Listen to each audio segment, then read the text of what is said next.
Ազգային ժողովի հարգելի փոխխոսնակ, հարգելի պատգամավորներ, մեր երկրի անվտանգության, պաշտպանունակության ապահովումը եւ բանակի շարունակական զարգացումն այն ուղղություններն են, որոնց վրա կառավարությունը հետևողականորեն աշխատում է։ Պաշտպանության ոլորտում իրականացվող գործընթացներն ու ծրագրերը յուրաքանչյուրիս համար չափազանց կարևոր են, ուստի հարկ եմ համարում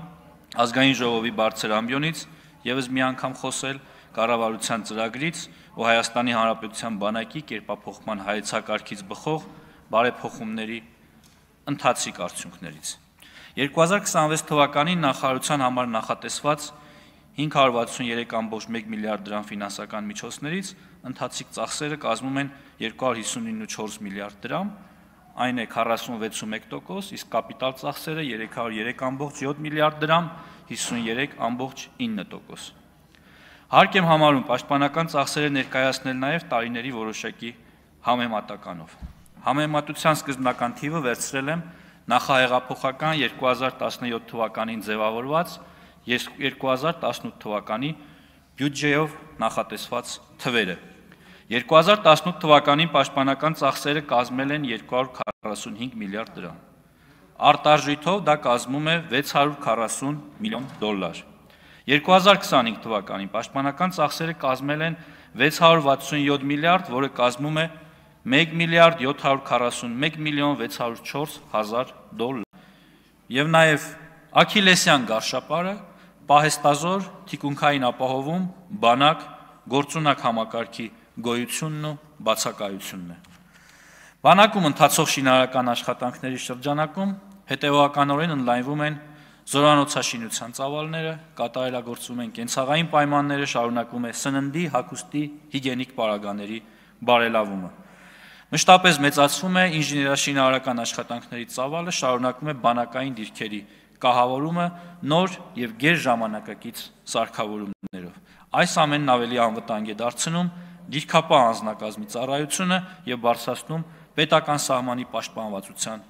մակարդակը։ Զինծառայողների բնակարանային ապահովման ուղղությամբ ներդրված մի շարք ծրագրերի շնորհիվ զգալի առաջընթաց ունենք։ Մասնավորապես 2020 թվականից գործում է Հայաստանի Հանրապետության պաշտպանության նախարարության համակարգի սպայական եւ ավագ ենթասպայական կազմերի եւ պայմանագրային զինծառայողների կողմից բնակարան կամ բնակելի տուն ձեռք բերելու կամ բնակելի տուն կառուցելու նպատակով մատչելի եւ արտոնյալ պայմաններով երկարաժապկետ հիպոթեքային վարկավորման ծրագիրը։ Ծրագրի միջոցով 07-11-րդ ամիս 2025 թվականի դրությամբ բնակարան կամ բնակելի տուն ձեռք է բերել 2035 զինծառայող։ 22-ից 25 թվականներին ընդհանուր բյուջեից Հայաստանի Հանրապետության պաշտպանության նախարարության համակարգի բնակարանային կարիք ունեցող զինծառայողների, զինվորական կենսաթոշակի իրավունք ձեռք բերած նախկին զինծառայողների, զոհված եւ զինվորական հաշմանդամության կենսաթոշակի իրավունք ունեցող նախկին զինծառայողների ընտանիքների բնակարանային ապահովման տողով բնակարան է հատկացվել 564 շահառուի։ Ընդհանուր առմամբ նշված ժամանակահատվածում բնակարան է ձեռք բերել 2600 շահառու։ Ռազմատեխնիկական կապերի ընդլայնումն ու սպառազինության դիվերսիֆիկացիան մեր անվտանգային ճարտարապետության գլխավոր ուղղություններից է։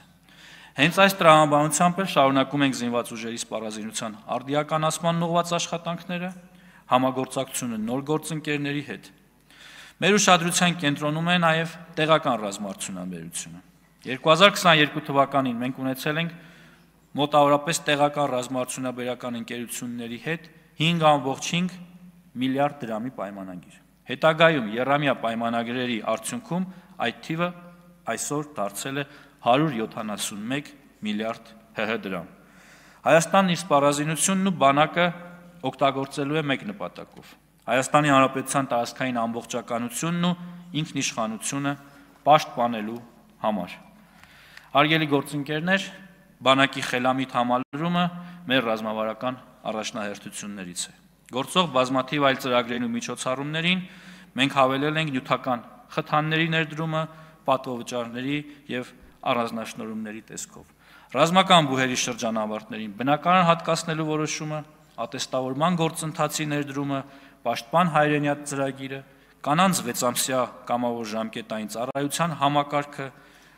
օրենսդրական նախաձեռնությունը, ըստ որի պահեստազորում հաշվառված սպաները կարող են վերադառնալ բանակ, շարունակել ծառայությունը սահմանված զորամասերում, միևնույն ժամանակ պահպանելով զինվորական թոշակը, այս ամենը հայրենիքի պաշտպանության, գաղափարի ամրապնդման եւ զինծառայողի աշխատանքը կարեւորելու